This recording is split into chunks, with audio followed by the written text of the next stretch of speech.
Olunaku olw'eggulo twakulaza abazadde ababadde balaajana olwa muwala waabwe Bushra Najjuuka eyabuzeewo ng'ebula olunaku lumu lwokka ayanjule mwana munne mu maka g'abakadde bagasangibwa ensangi Katereke ng'okwanjula kwalina kubaawo ku Sande ya wiiki ewedde n'abula ku Lwokutaano ng'agenze okukola henna mu kibuga. Yava wano ku lunaku Lwakutaano ssaawa 3 za kumakya ng'agenda mukolako henna nga bagenda mukolerako Nakasero ku Zainabu Aziza ew'omuwala bamuyita Shafra nga oyo omuwala yeeyita wa Proud Muslim ye gundi ye gy'alangirako ebyo bya cosmetics. Leero Bushra azuuse ng'oluvannyuma lw'okulaba amawulire gaffe akedde kwetwala ku poliisi ensangi n'akola statement era ng'ategeezezza abasirikale nti kino yakikoze oluvannyuma lw'abazadde b'okumukako okufumbirwa omusajja ye Gwatayagala. Agamba nti yabadde tasobola kufumbirwa musajja Gwatayagala ng'ate abazadde yabaleetera omulembe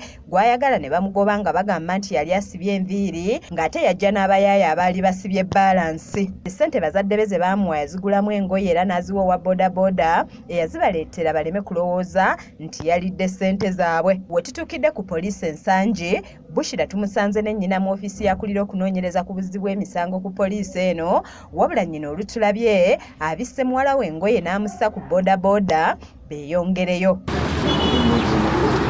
Tugezezzaako okwogerako ne maama Aisha Nalukenge wabula n'atusaba tusooke tumuleke kuba akyalina by'alina okunoonyerezaako ng'ebiriwo mu kiseera kino tannabitegeera.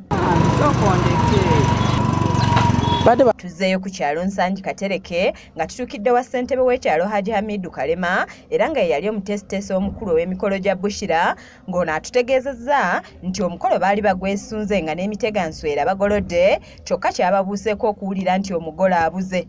Ekyamazima omukolo twagwesunga era amakanzu twagagolola bulungi naye kyatwewuunyisa okubeera nti ate tugenda okukeera ku makya nga famire etugamba nti omugole abuze. Wabula agamba nti embeera eno yagirengererawo abazadde bwe baagobaganya omulenzi omuwala gwe yali aleese nga bagamba nti yali muyaaye yali asibye ebiraasi nga n'abaali bamwerekeddeko baali basibye balansi ng'okuva olwo embeera za Bushra zaakyukira ddala. Ebiri mu famire bye twazudde oba bye nazudde ng'omukulembeze ekyamazima nga abazadde baali balina omwana omwami gwe baagala okuwa omwana waabwe ng'ate n'omwana ayina bw'ayagala.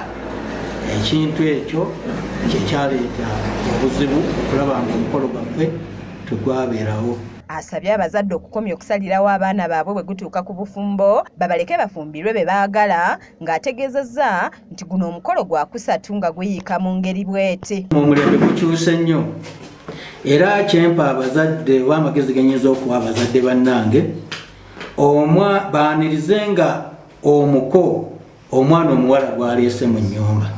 Ekitali ekyo ensasagge ekyajja nnyo mu nzija zaffe. N'abatuuze batubuulidde engeri gye baali beesunzeemu omukolo gwa Bushra ng'emmere y'omukolo baagirya ku Sande ku makya nga tebakyalina kyakuzza. Enkoko ze zaaliwo ze zaali zigulibwa ennyama yali yagulwa ku makya. Ebisigadde byonna byaliwo byonna twabirya n'amazzi ne soda osobola ogenda n'onywako. Omwana tebalina okumusalirawo. Omwana yalina okwesalirawo. Twogeddeko n'omuko Farouk Mugalu eyabadde alina okwanjulwa okuyita ku lukomo lw'essimu ng'ono atutegeezezza nti waakusooka kutuula n'omuwala wamu ne bazadde be babeeko bye boogera ng'oluvannyuma waakutubuulira ekiddako. Nze Aneeti Namatovu ku Lwaki TV aga leero.